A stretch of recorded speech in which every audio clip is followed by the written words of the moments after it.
It's a beautiful Monday morning, and we've got a crew here, and they work installing high tunnels for Scenic Acres in Elkton, Kentucky. So this is an Amish crew, and they're unloading everything for the high tunnel. It's going to be installed here. We had the plastic on there that was killing all of the grass.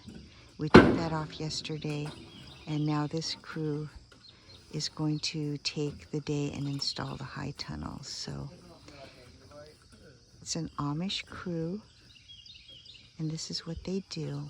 But it'll be beautiful. We'll use it to grow some flowers in it, and also vegetables for extending our growing season.